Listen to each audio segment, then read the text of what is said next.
arterias del corazón, las que le proporcionan la irrigación al corazón, son las arterias coronarias. Y existen dos arterias coronarias: la arteria coronaria izquierda y la arteria coronaria derecha. A grandes rasgos, antes de describirlo con más detalles, a simple vista podemos observar de que las arterias coronarias se están originando de la aorta. Esta es la arteria aorta, de la cual se origina la coronaria izquierda y la coronaria derecha. Las arterias coronarias tienen un papel trascendental en el funcionamiento del corazón y por lo tanto de nuestra vida. El lugar donde se afecta siempre, en el caso de los infartos del miocardio, son las arterias coronarias. Las arterias coronarias son las que le irrigan, le proporcionan la irrigación al corazón, y todo tejido u órgano que no reciba irrigación, que no reciba sangre, como dijimos en la clase pasada, sufre un proceso que se denomina necrosis. La necrosis, en pocas palabras, es nada más que la muerte del tejido celular. Eso es lo que ocurre en el infarto. Deja de recibir una porción, en este caso del corazón, una porción del corazón deja de recibir la irrigación, y esa parte, esa porción del corazón que no recibe la irrigación suficiente, sufre el infarto. Y los casos más frecuentes de infarto del miocardio a nivel del corazón son generalmente, como ya han escuchado, por acumulación de placas de colesterol. De ahí viene la importancia de cuidar siempre el colesterol, principalmente en los adultos, debido a que son factores predisponentes a taponar lo que es la arteria coronaria, y eso lleva a una consecuencia del infarto del miocardio. Nada más para que tengan un poquito de idea de la importancia de lo que tiene la arteria coronaria en cuanto a la irrigación del corazón. Bueno, vamos a enfocarnos ahora ya en la parte de anatomía, lo que nos corresponde. Vamos a iniciar hablando de lo que es la arteria coronaria izquierda. La arteria coronaria izquierda, como ya mencionamos, así como la derecha, se origina de la aorta, específicamente a nivel del borde libre de las valvas, ¿sí? Así como también del seno aórtico de Valsalva. Esta arteria coronaria izquierda primeramente está situada por detrás de esta estructura, que es el tronco pulmonar. Primero está por detrás, luego se ubica a la izquierda y por último hacia abajo y adelante. La arteria coronaria izquierda, una de sus características es que presenta un corto trayecto. El número exacto varía mucho de acuerdo a la literatura o al libro que se utilice, pero siempre el promedio está entre 1 a 3 centímetros. Eso ya le engloba a prácticamente todos los libros que describen la longitud de la arteria coronaria izquierda. Esta arteria coronaria izquierda también está cubierta por la orejuela de la aurícula, ¿sí? La aurícula y la orejuela. Muy bien. ¿Qué más podemos decir de la arteria coronaria izquierda? Esta coronaria izquierda, antes de proporcionar sus ramas terminales, que son la arteria interventricular anterior y la arteria o la rama circunfleja, antes de bifurcarse, de dividirse en sus dos ramas terminales, la coronaria izquierda también proporciona algunas ramas colaterales. Estas colaterales están destinadas a vasos, en este caso el tronco pulmonar y la aorta, y también da una pequeña rama que se denomina adiposa de Biusen, adiposa izquierda de Biusen. Vamos a enfocarnos ahora en lo que son las ramas terminales. Vamos a empezar describiendo lo que es la arteria interventricular anterior. Siempre que vamos a describir una arteria, hay que tratar de seguir un pequeño orden, ya sea para estudiar o incluso a la hora de rendir un examen oral. Para iniciar la descripción de una arteria siempre hay que hablar del origen. Luego del origen viene el trayecto, si tiene o no tiene ramas colaterales, y por último su terminación, sus ramas terminales. Parecido como cuando vamos a describir un hueso, por ejemplo, siempre hay que empezar describiendo qué tipo de hueso es y luego la configuración externa, la configuración interna, etcétera, etcétera. Siguiendo ese pequeño esquema, por lo tanto podemos decir de que la arteria interventricular anterior es una rama terminal de la coronaria izquierda. Por lo tanto, su origen es la arteria coronaria izquierda. Esta arteria interventricular anterior, como se puede observar en la imagen, desciende como contenido del surco interventricular anterior que desarrollamos en la clase anterior. Esta arteria, por lo tanto, desciende a lo largo de lo que es el surco interventricular anterior, llega al borde derecho del corazón, aproximadamente a 1,5 centímetros, algunos libros dicen 2, pero en el libro de la Target, 1,5 centímetros del vértice del corazón. Pasa a la cara inferior del corazón y se introduce dentro del surco interventricular posterior, pero solamente presenta un pequeño trayecto de 2 a 3 centímetros y culmina a ese nivel. Ese es el trayecto a grandes rasgos de lo que es la arteria interventricular anterior. La arteria interventricular anterior también proporciona ramos colaterales en su trayecto. Los ramos que proporciona son para el ventrículo izquierdo. Este es el ventrículo izquierdo que está representado por esta arteria o rama lateral. La rama lateral, que es una rama colateral de la arteria interventricular anterior, destinado al ventrículo izquierdo. Si proporciona ramas para el ventrículo izquierdo, también va a proporcionar ramas para el ventrículo derecho. ¿Cuáles son estas ramas para el ventrículo derecho? En la parte superior da una rama que va destinada a esta región que habíamos dicho que se denomina cono arterioso. Por lo tanto, arteria para el cono arterioso. Luego da todas estas ramas que se denominan ramas septales, que va para el septo. Septo también significa tabique, ¿sí? Tabique y septo son lo mismo. Por lo tanto, si dice ramas septales, está diciendo que son ramas que se dirigen al tabique que se encuentra dentro del corazón. Y por último, también proporciona una rama anastomótica. ¿Qué significa anastomótica? Que va a anastomosarse. ¿Qué es anastomosarse o qué es anastomosis? Corresponde a la unión de las arterias, unión de los vasos, ¿tá?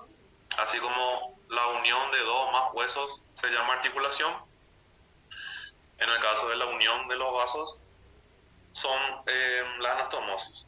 Muy bien. Esta anastomosis está destinada para una arteria que proviene de la coronaria derecha. Esa arteria se llama marginal derecha. Por lo tanto, el nombre completo va a ser anastomosis para la marginal derecha, que se origina de la arteria interventricular anterior. La siguiente rama terminal de la arteria coronaria izquierda es la arteria circunfleja, o algunos autores también lo llaman rama circunfleja. De las dos formas es correcto denominarlo, no hay ningún problema con eso.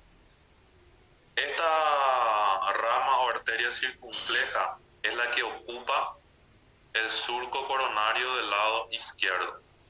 Estamos, el surco coronario del lado izquierdo está ocupado específicamente por la arteria o por la rama circunfleja, que es rama terminal de la arteria coronaria izquierda.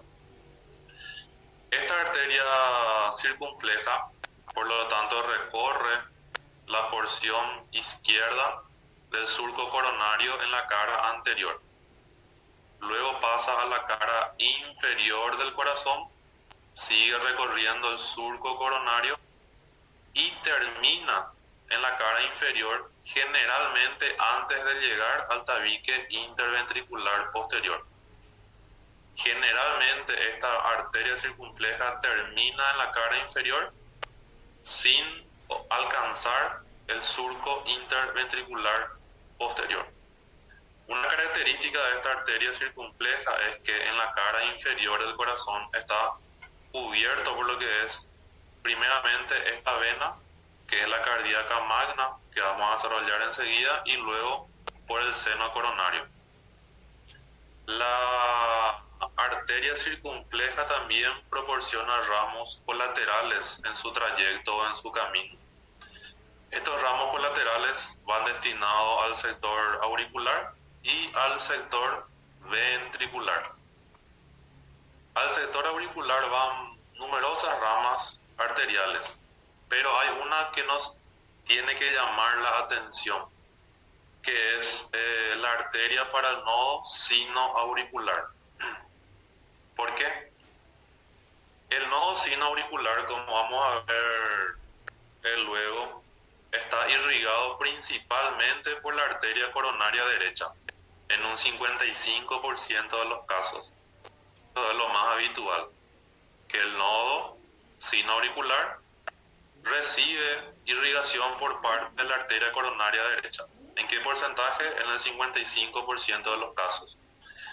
Pero ese nodo sinoauricular en algunas ocasiones puede también recibir la irrigación por parte de la arteria circunfleja. ¿Y en qué porcentaje se produce eso? En el 45% de los casos. Esa es la principal rama colateral auricular. Y en cuanto al sector ventricular, también proporciona ramos colaterales, y la principal de todas es la arteria marginal izquierda. ¿Tá? Arteria marginal izquierda. Si hay una marginal derecha, tiene que haber una marginal izquierda. Y ya adelantando, siempre atiendan bien que hay dos marginales, una marginal derecha y una marginal izquierda, pero hay una diferencia muy importante entre ambas.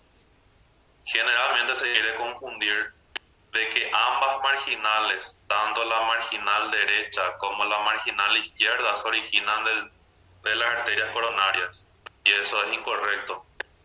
Solamente la marginal derecha es la que se origina directamente de la arteria coronaria, en este caso derecha. La marginal izquierda es rama colateral de la arteria circunfleja, no es rama colateral de la coronaria izquierda. Y otra rama colateral que presenta o que proporciona la arteria circunfleja es la arteria posterior del ventrículo, ¿sí? La arteria posterior. Pero sin dudas, la más importante es la arteria marginal izquierda. Muy bien, eso es en cuanto a lo que corresponde a la arteria coronaria izquierda, sus pequeños ramos colaterales y sus dos ramos terminales, la interventricular anterior con sus características y la arteria circunfleja. Ya aprovechando que desarrollamos los dos ramos terminales de la arteria coronaria izquierda, estos dos ramos terminales, la arteria interventricular anterior, así como la arteria circunfleja, ambos delimitan con la ayuda de una vena, y esta vena se llama interventricular anterior, los tres elementos, dos arteriales y uno venoso, delimitan un espacio triangular que se llama triángulo de Mouchet. ¿Por qué hay que resaltar este triángulo? Porque en el libro de Latarjet lo describe de dos maneras diferentes sus límites. Uno de ellos es el que les acabé de describir, que es el límite correcto. Volviendo a repetir, el límite correcto del triángulo de Mouchet está dado por los dos ramos terminales de la arteria coronaria izquierda, que es la arteria interventricular anterior y la arteria circunfleja. Y el otro límite es la vena interventricular anterior. Ese es el límite correcto del triángulo de Mouchet. ¿Y dónde está el error en la otra parte del libro? En otra parte del libro dice que está delimitado por las dos arterias, pero el nombre de la vena modifica. En una parte del libro dice que la vena que delimita es la vena cardíaca magna. Y eso es incorrecto.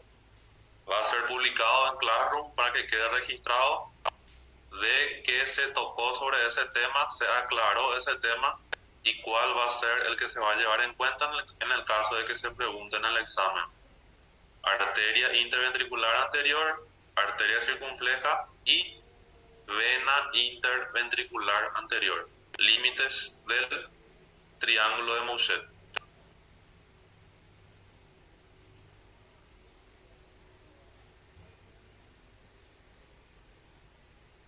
Bueno, sí, eso voy a estar publicando en el transcurso de los días para que se pueda quedar en evidencia la modificación y la aclaración que hubo en clase.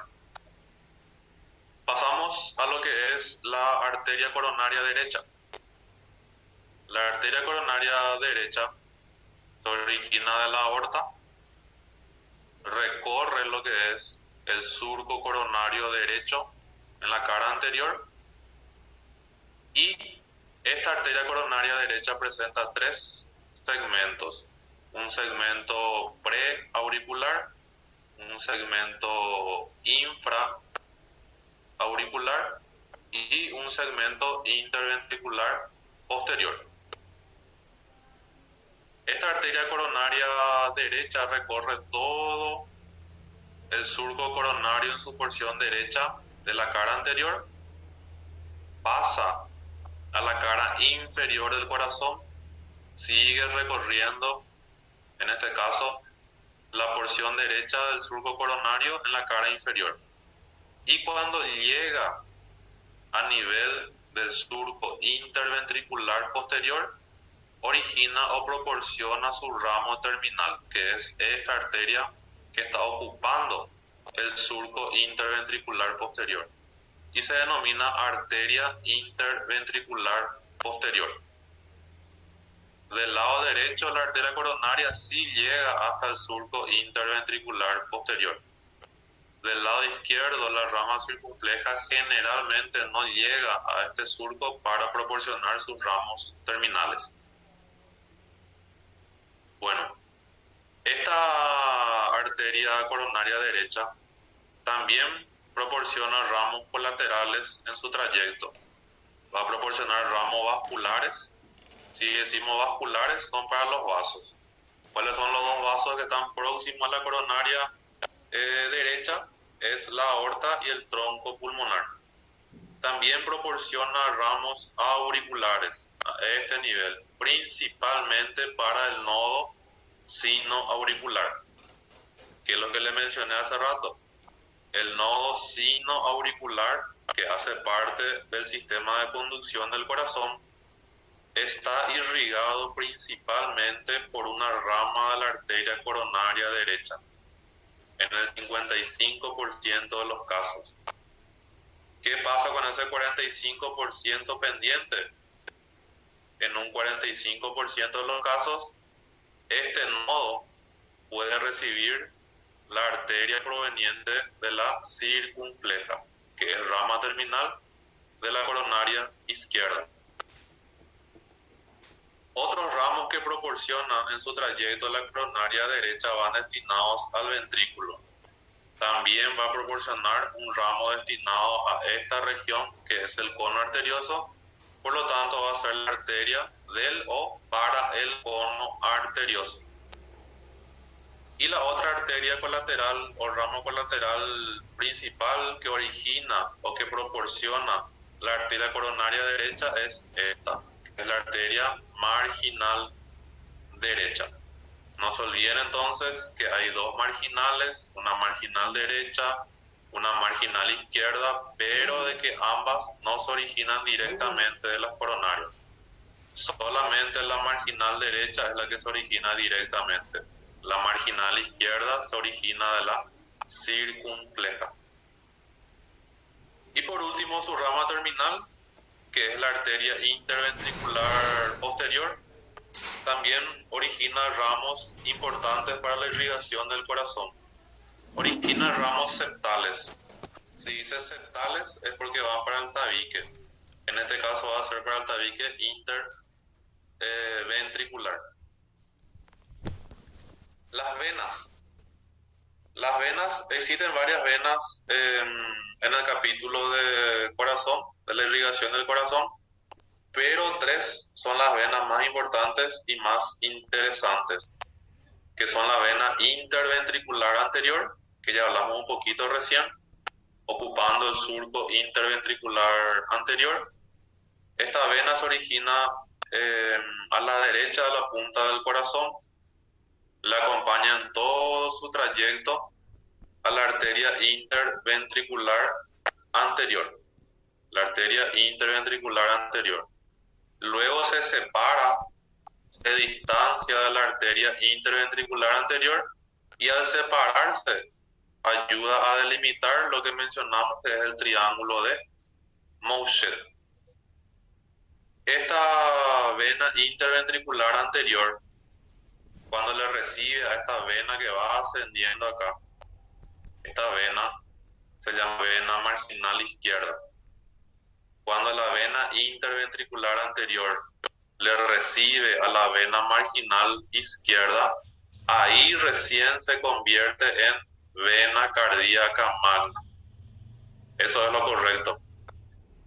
Cuando la vena interventricular anterior recibe a la vena cardíaca, a la vena marginal izquierda, a partir de ahí recién se considera vena cardíaca magna. Por eso es incorrecto decir que la vena cardíaca magna es límite del triángulo de Mouchet, porque está muy lejos aún de lo que es su verdadero origen.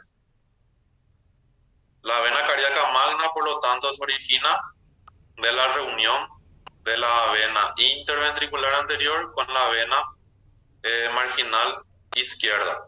Esta cardíaca magna recorre el surco coronario izquierdo, acompañándole a la arteria circunfleja, pasan a la cara inferior del corazón y luego de un corto trayecto, esta vena cardíaca magna se dilata, aumenta bruscamente de tamaño y forma lo que se denomina el seno coronario. El seno coronario, por lo tanto, se origina como continuación de la vena cardíaca magna.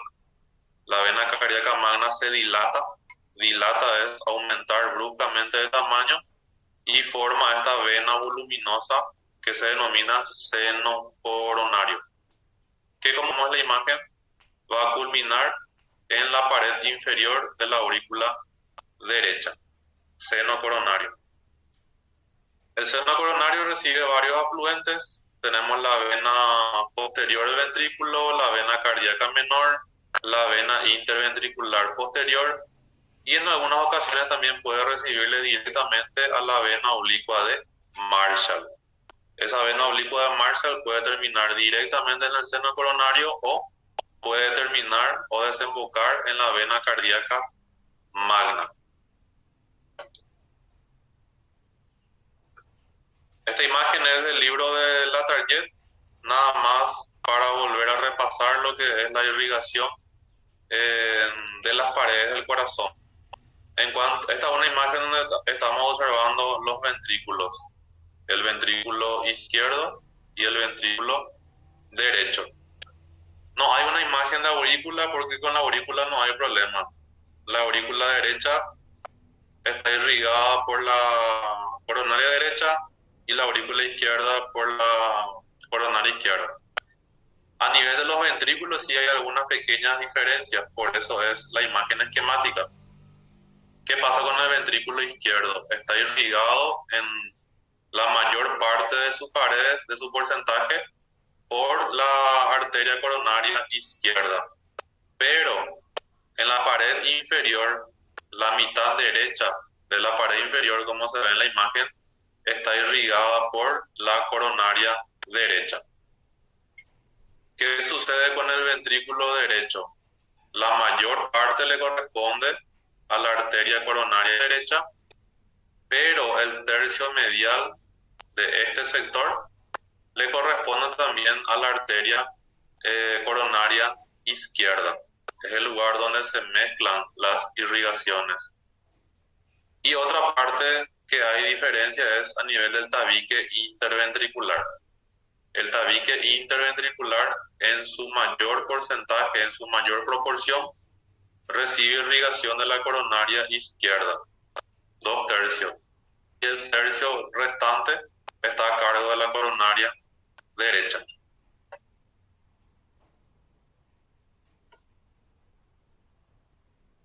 La inervación del corazón podemos dividirlo en tres grandes categorías o grupos. Tenemos los nervios cardíacos, los plexos cardíacos y por último las ramas de los plexos cardíacos. Los nervios cardíacos pueden ser de dos tipos. Podemos volver a dividirlo en dos tipos, que son los nervios simpáticos y parasimpáticos. Los plexos cardíacos, tenemos el plexo cardíaco superficial y el plexo cardíaco profundo. Tanto el plexo cardíaco superficial como el plexo cardíaco profundo por debajo del arco aórtico van a reunirse y van a formar lo que es el plexo cardíaco en sí. Ese plexo cardíaco tiene algunos ganglios, entre ellos el más importante es el ganglio cardíaco superior, que también se llama ganglio de Greenberg. Vamos a ver más tarde en qué es importante topográficamente ese ganglio de Greenberg. Y luego tenemos las ramas de los plexos cardíacos, que se dividen en un grupo de pedículo arterial. Si dice arterial es porque le acompañan las arterias. ¿A qué arteria le acompañan? Le acompañan a la aorta y al tronco pulmonar. Y otro pedículo venoso. ¿A qué vena le acompaña? Le acompaña la vena cava superior. Vamos a hablar específicamente de los nervios cardíacos. Los nervios cardíacos dijimos que pertenecen a dos grandes grupos, a los cardíacos simpáticos y a los cardíacos parasimpáticos. Los cardíacos simpáticos es bien fácil por suerte. Tenemos tres nervios cardíacos simpáticos, que son el cervical superior, el cervical medio y el cervical inferior. ¿Por qué es fácil? Porque el origen es sencillo y directo. Cada uno de estos nervios se origina de un ganglio cervical. El nervio cardíaco cervical superior se va a originar del ganglio cervical superior.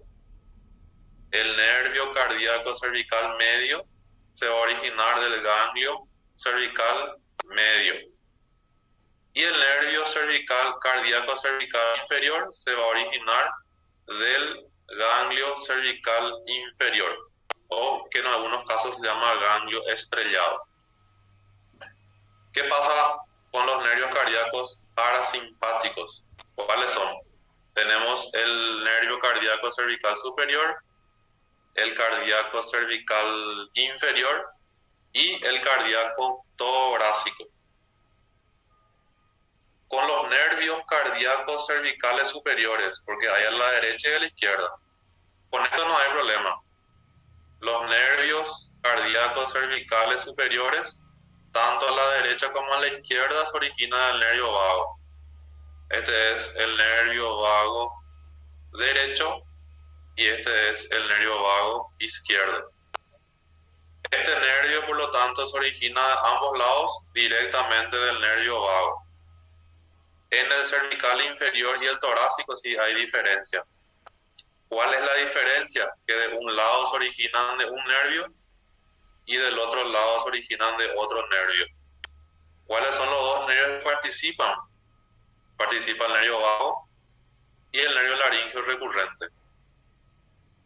Cuando hablamos del nervio cardíaco cervical inferior, nos estamos refiriendo a que ese nervio se origina a la derecha, el cervical inferior a la derecha se va a originar del nervio laríngeo recurrente, y el cervical inferior del lado izquierdo se va a originar directamente del nervio vago.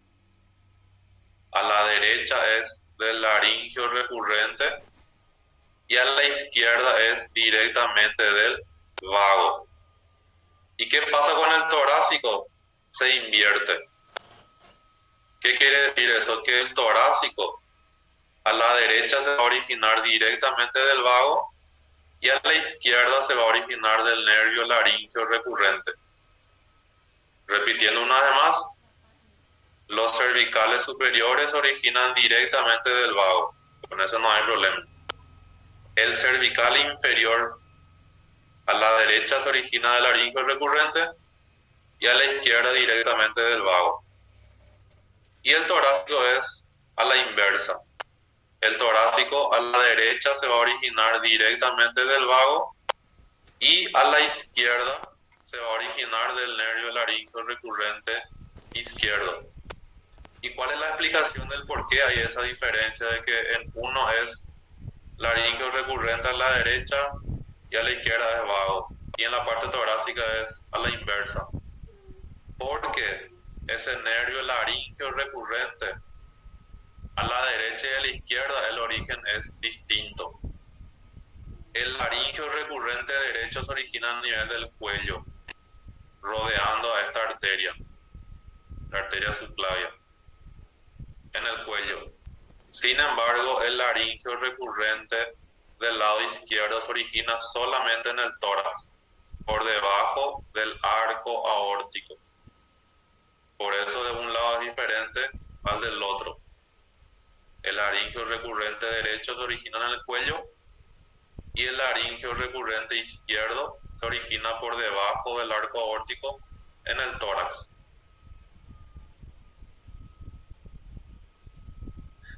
Y esto es algo muy importante que está en el libro de Latarjet, en la parte de anatomía de superficie.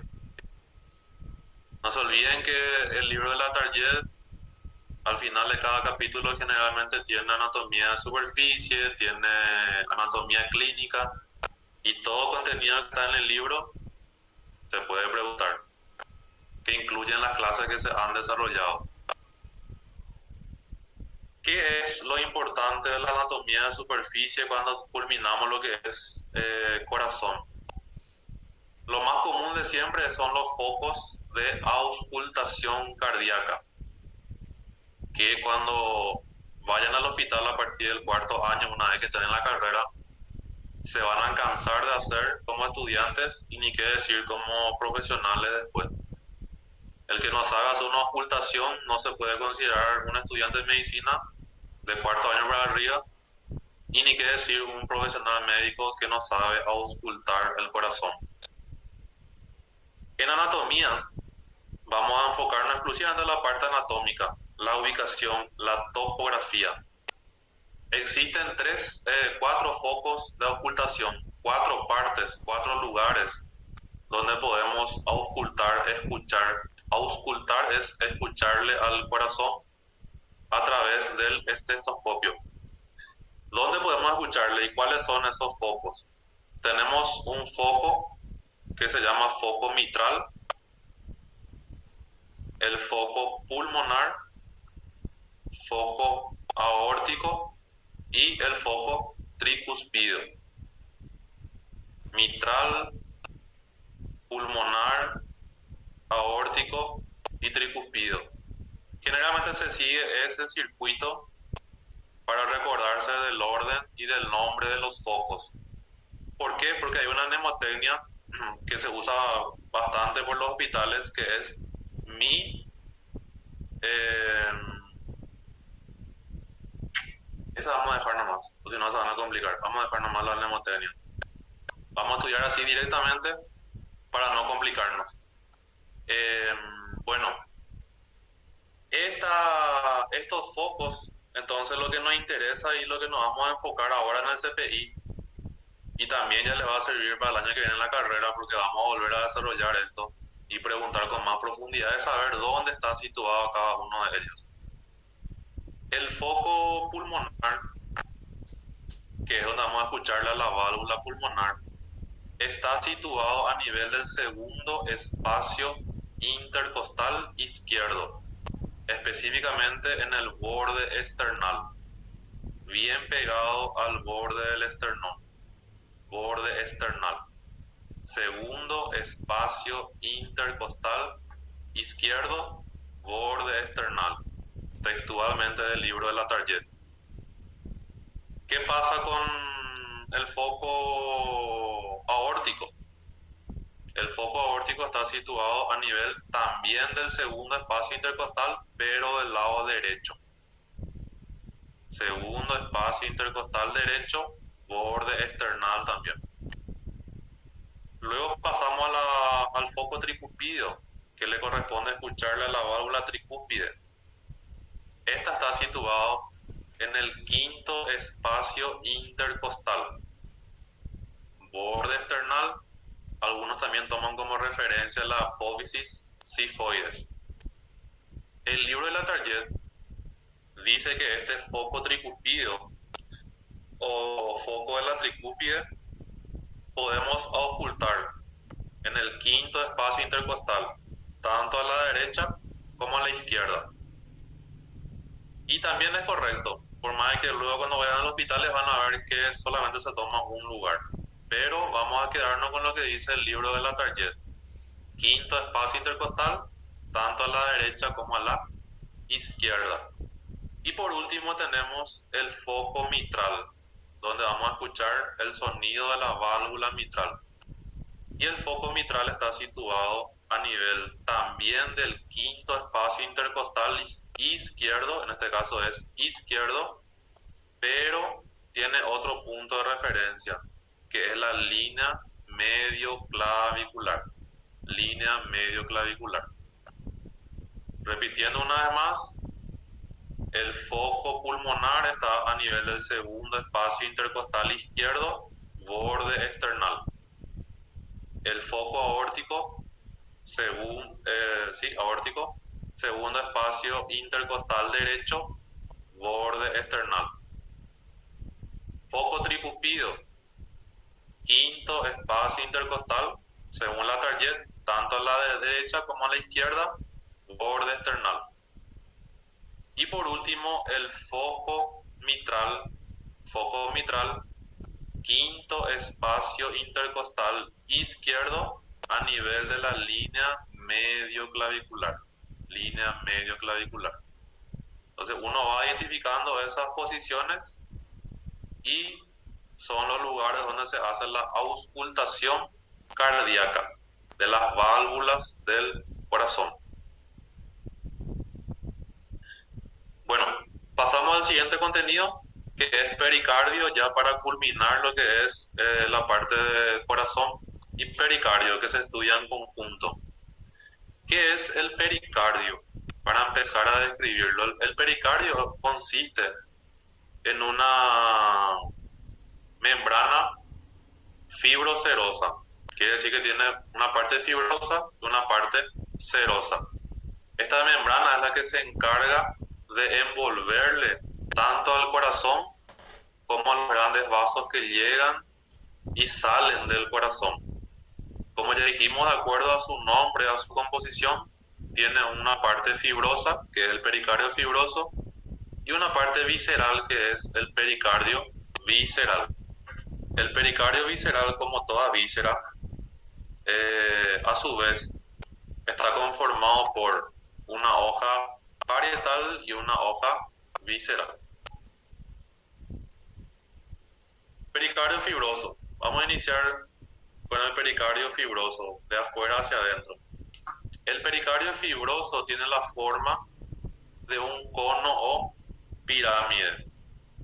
En anatomía, siempre que se menciona o se le compara con un cono o pirámide, nunca hay que olvidarse de mencionar que tiene una base y un vértice. Por lo tanto, el pericardio fibroso tiene una base y un vértice. El pericardio fibroso se observa generalmente con una coloración blanquecina. También su superficie externa, la parte de afuera, suele estar cubierto o recubierto por tejido adiposo, mientras que su superficie interna o profunda está tapizado por la hoja parietal del pericardio seroso. En cuanto a su descripción, ¿qué podemos describir? Dijimos que tiene una base, un vértice y 4 caras. La base del pericardio fibroso está en íntima relación con el diafragma. Como se puede ver en la imagen, existe una zona de adherencia, se le llama. Específicamente, esa zona de adherencia está situada a nivel del foliolo anterior del centro tendinoso o centro frénico. Foliolo anterior del centro tendinoso o centro frénico.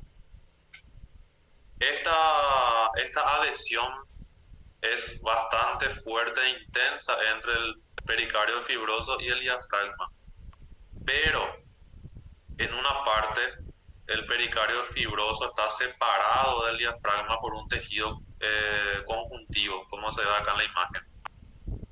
Esta zona donde se separa el pericardio fibroso del diafragma se denomina espacio de Portal.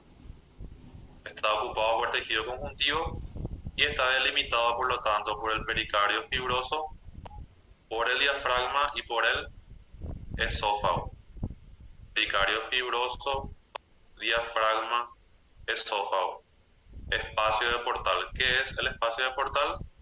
Es la zona donde la base del pericardio fibroso está separado del diafragma, no está adherido íntimamente. En cuanto a las caras que presenta el pericardio fibroso, tiene una cara anterior, una cara posterior y la cara derecha e izquierda. Generalmente las más importantes son la cara anterior y la cara posterior. La cara anterior se extiende desde el diafragma hasta los grandes vasos que están situados en la base del corazón, mientras que la cara posterior se extiende desde el diafragma hasta la arteria pulmonar. Por lo tanto, podemos decir que la cara posterior es menos extensa que la cara anterior. El vértice también es muy importante en cuanto a la descripción del pericardio fibroso. El vértice del pericardio fibroso corresponde a una circunferencia. ¿Qué significa eso? Que le va a estar rodeando a los grandes vasos de la base del corazón. ¿Y cómo se da esa disposición? En sentido anterior y en sentido posterior. En sentido anterior, en la parte anterior, el vértice del pericardio fibroso se inicia en la parte derecha de lo que es esta estructura, que es la vena cava superior.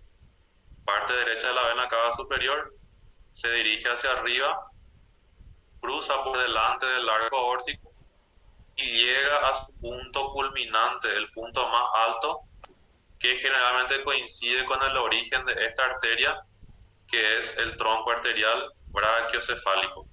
Coincide con el origen del tronco arterial brachiocefálico.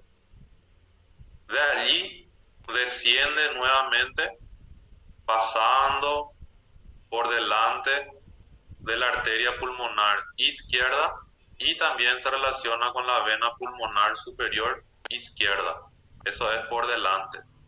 Y en la parte posterior pasa por debajo de lo que es la arteria pulmonar izquierda, le envuelve a la arteria pulmonar derecha y asciende nuevamente hasta la parte anterior de la vena cava superior, que es su punto de partida. Y los medios de fijación del pericardio fibroso se refieren a elementos que ayudan a mantenerle al pericardio del corazón en su posición habitual. ¿Cuáles son esos medios de fijación? Son los grandes vasos que llegan y salen del corazón por su continuidad con el pericardio.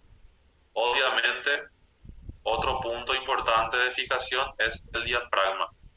ya que mencionamos que existe una zona de adherencia bien fuerte entre el pericardio fibroso y el diafragma.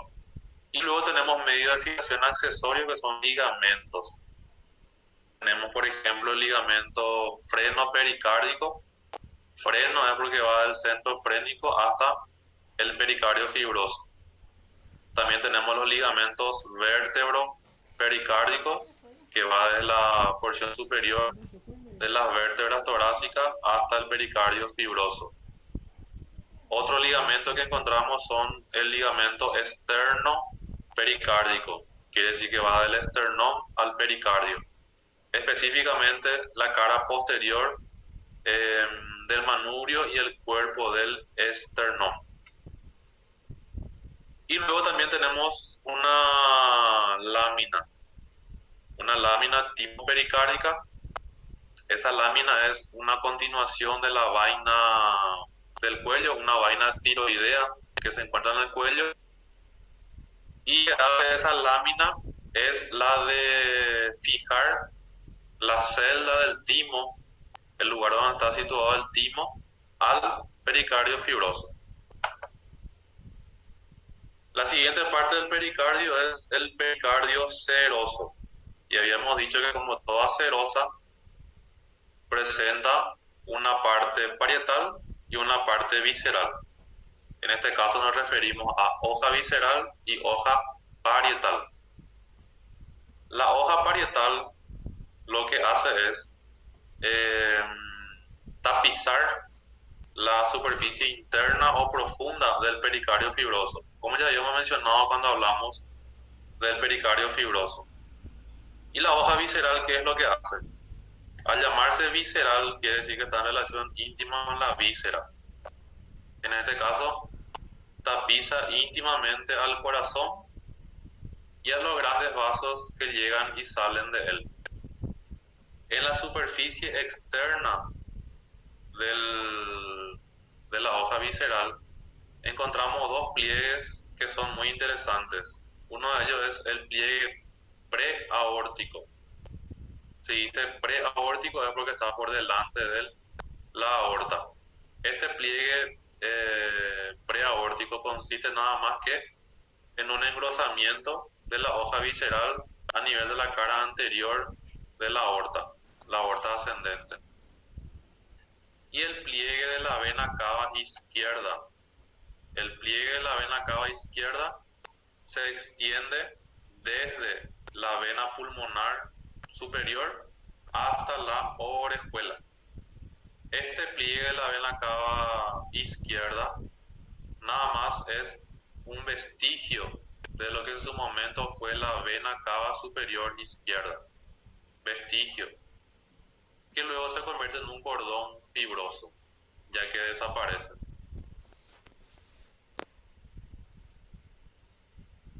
Cuando hablamos de las hojas parietal y visceral del pericardio seroso, nunca podemos dejar de mencionar lo que son las líneas de reflexión. ¿En qué consisten las líneas de reflexión en pocas palabras? Es el lugar donde se continúa directamente la hoja parietal con la hoja visceral del pericardio seroso. ¿Y dónde son esos lugares? Son a nivel de la raíz arterial y a nivel de la raíz venosa. En esos niveles, la hoja parietal se continúa directamente con la hoja visceral, o viceversa. La hoja visceral se continúa directamente con la hoja parietal. Y vamos a hablar sobre la línea de reflexión a nivel de la raíz arterial y a nivel de la raíz venosa. Entre los dos, la más sencilla y la más fácil es la raíz arterial. ¿Qué pasa en la raíz arterial? La línea de reflexión se extiende desde la base o un poquito por encima de lo que es el origen del tronco arterial brachiocefálico, de ahí desciende, de este punto desciende, pasa por la cara anterosuperior de lo que es el arco aórtico, luego pasa sobre la bifurcación del tronco pulmonar, le rodea a la arteria pulmonar izquierda, recorre la cara inferior del tronco pulmonar, luego a la arteria pulmonar derecha y llega nuevamente hasta la parte inferior de la aorta. Y de aquí asciende nuevamente para ubicarse de nuevo a nivel de su punto de partida. En este nivel, cuando va pasando por la cara inferior del tronco pulmonar y de la aorta y de la arteria pulmonar derecha, se forma lo que se denomina el seno transverso, que vamos a ver enseguida. Seno transverso o seno de Tate. En cuanto a la raíz venosa, es un poco más extensa. La raíz venosa, la línea de reflexión a nivel de la raíz venosa, se inicia en la cara anterior de lo que es la vena cava superior, a este nivel. Se dirige hacia abajo y a la derecha le contornea a la vena cava superior y se ubica en su cara posterior. De la cara anterior pasa a la cara posterior de la vena cava superior. De la cara posterior se dirige hacia abajo y a la derecha, contorneando, pasando por delante o por la parte anterior de esta vena, que es la vena pulmonar superior derecha. Vena pulmonar superior derecha. De esta sigue dirigiéndose hacia abajo, le contornea también a otra vena, en este caso va a ser la vena pulmonar inferior derecha. Sigue su trayecto descendente, llegando hasta la parte posterior de esta estructura que le corresponde a la vena cava inferior. Le contornea, le rodea por completo a la vena cava inferior, excepto en su parte posterior. Como se puede ver en esta imagen, este sector no está rodeado de la vena cava inferior. Llega hasta este punto y asciende.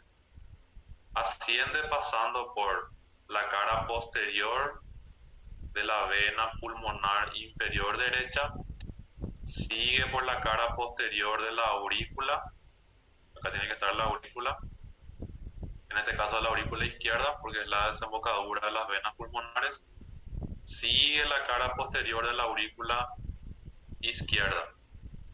Una vez que llega a nivel de la desembocadura de la vena pulmonar superior derecha, esta línea de reflexión se dirige hacia la izquierda.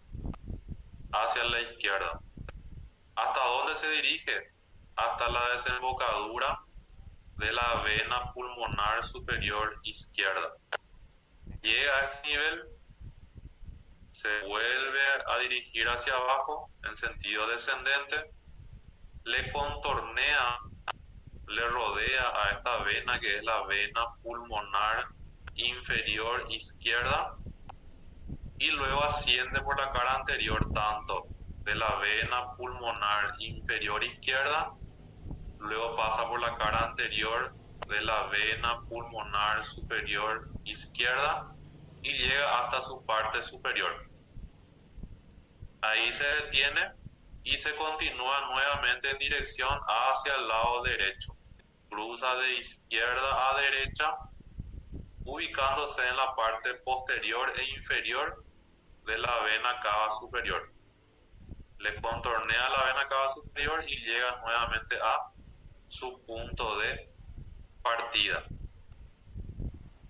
Este sector que vemos aquí, este sector trayecto transversal que está situado entre la raíz arterial y la raíz venosa de la línea de reflexión, es lo que se conoce como el seno transverso del pericardio, que vamos a ver enseguida. La cavidad pericárdica es muy interesante. ¿Qué es la cavidad pericárdica? Dijimos que el pericardio seroso tiene dos hojas, una hoja parietal y una hoja visceral. Entre ambas hojas se forma una cavidad que se denomina cavidad pericárdica. Esa cavidad pericárdica está contenido, una pequeña cantidad de líquido, aproximadamente 10 a 20 ml. Y la importancia de ese líquido es para que se puedan desplazar sin problema ambas hojas entre sí, para que no se peguen una por la otra. Esa es la función del líquido que encontramos dentro de la cavidad pericárdica. Esta cavidad pericárdica se puede modificar. ¿Puede sufrir modificaciones? Sí, puede sufrir. ¿Qué tipo de modificación puede sufrir la cavidad pericárdica? Por ejemplo, puede desaparecer por completo. ¿En qué caso puede desaparecer? En el caso de que se peguen, que se fijen tanto la hoja parietal como la hoja visceral. Las dos hojas quedan pegadas, adosadas una por la otra, por lo tanto ahí va a desaparecer esa cavidad pericárdica. ¿Y cuál es otra forma de modificación? Otra forma, y la más frecuente que van a ver en su vida como médicos, la mayoría, es el aumento del volumen o del tamaño de la cavidad pericárdica. ¿Cómo aumenta eso? En el caso de que haya un derrame de líquido dentro de esa cavidad pericárdica. Ya que dijimos que normalmente hay aproximadamente solo 10 ml de líquido dentro de esta cavidad. Esta es la cavidad pericárdica. Cuando esta cavidad pericárdica aumenta más de lo normal el líquido que hay dentro, el líquido puede ser pus, puede ser sangre, lo más normal y común es sangre en las heridas que suele haber. ¿Qué pasa si esta cantidad de líquido aumenta más de lo normal? Va a afectar directamente sobre el corazón. Si la cavidad pericárdica se llena de líquido, en este caso sangre como ejemplo, una hemorragia, el corazón se va a ver afectado. ¿Por qué se va a ver afectado el corazón? Porque dijimos que el pericardio es una membrana que le envuelve al corazón. Y si se acumula mucha sangre dentro de la cavidad pericárdica, le va a ocasionar un taponamiento al corazón, le va a presionar al corazón y el corazón no va a funcionar como corresponde, no va a poder bombear la sangre con toda su potencia, no va a poder contraerse con toda su potencia debido a que va a estar presionado por la sangre dentro del pericardio, específicamente la cavidad pericardia. Y eso se llama taponamiento cardíaco, el famoso taponamiento cardíaco, que es tan importante. Si un taponamiento cardíaco no se resuelve al instante, el paciente muere, fallece enseguida. Hay que abrir la caja torácica y liberar ese líquido que le está taponando al corazón, que está evitando que el corazón pueda contraerse de la manera correcta. ¿Qué es taponamiento cardíaco? Por lo tanto, es cuando la cavidad pericárdica aumenta de volumen debido a la presencia, por ejemplo, de sangre. Ese aumento de volumen le comprime al corazón y evita que el corazón pueda trabajar con normalidad. Por eso se llama taponamiento. La cavidad pericárdica le tapona, le tapa al corazón y el corazón no puede contraerse, no puede trabajar con normalidad. Como ya habíamos mencionado, a nivel de pericardio encontramos lo que son los recesos o antiguamente también se llamaban fondos de saco. ¿Cuáles son? Tenemos un receso anterior que va a estar situado a nivel de la aorta. Luego tenemos el seno transverso o seno de Taylor, que suele ser el seno que más se desarrolla, el más importante. Este seno transverso, como ya le mencioné, está situado entre la raíz arterial y la raíz venosa, a este nivel. Este es el seno transverso o seno de Taylor. ¿Cuál es su característica? Tiene dos orificios y paredes. Tiene un orificio derecho, un orificio izquierdo, una pared anterior, una pared posterior que se vuelve a subdividir en un segmento póstero superior y un segmento póstero inferior. luego se completa con la pared derecha y la pared superior. El orificio derecho está situado entre la vena cava superior y la aorta ascendente. Por este orificio se puede introducir el dedo, la mano o algún instrumental quirúrgico. El orificio izquierdo está situado entre la orejuela izquierda y la arteria pulmonar izquierda. Algunos libros también dicen tronco pulmonar directamente. La pared anterior está limitada por lo que es la aorta ascendente, el tronco pulmonar. La pared posterior dijimos que se divide en dos segmentos, un segmento póstero superior que le corresponde a la arteria pulmonar derecha y el segmento póstero inferior que le corresponde a la aurícula izquierda. La pared derecha está dada por el adosamiento entre la vena cava superior y la arteria pulmonar derecha. Y la pared superior está dada por el tronco pulmonar y por el arco aórtico. La importancia de este seno: se puede introducir los dedos, las manos, algún instrumental quirúrgico para interrumpir el pasaje de la sangre por estos vasos.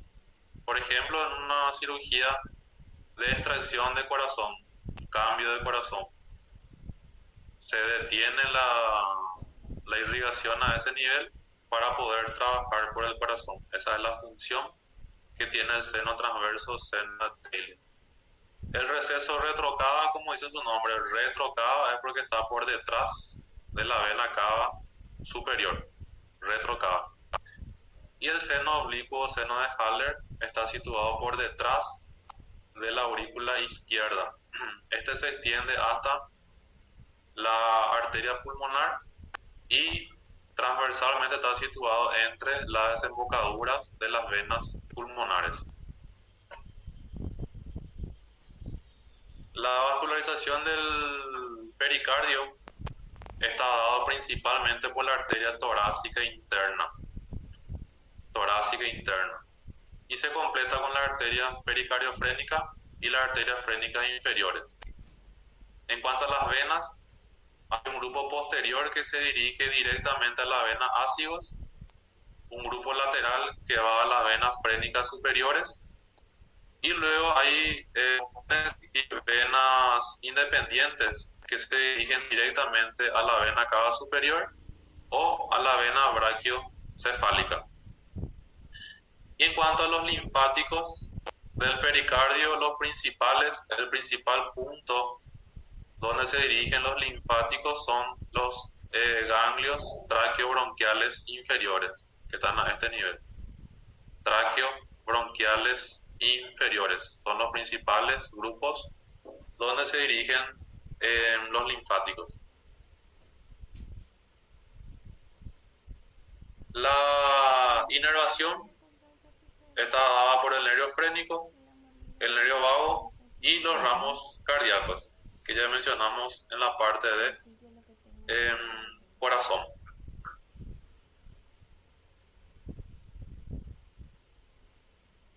Arterias, vamos a desarrollar a la vuelta del receso. Vamos a tener un receso de 30 minutos aproximadamente para que puedan hacer sus consultas si es que hay, descansar un poco y volvemos a continuación para entrar ya dentro de lo que son los vasos del tórax. Vamos a empezar a describir las arterias del tórax.